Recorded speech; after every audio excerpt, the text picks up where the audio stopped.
បេងដូងឯកាដោយខ្ញុំតើមានអ្នកណាប្រាថ្នាទេប្រហែលជាគ្មានទេព្រោះតែយើងមិ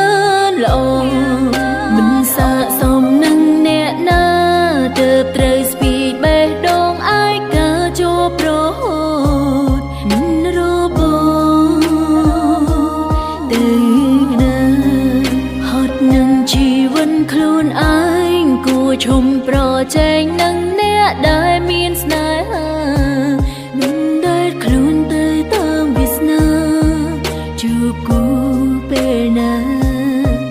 ចាំទុំថាជានិស្ស័យ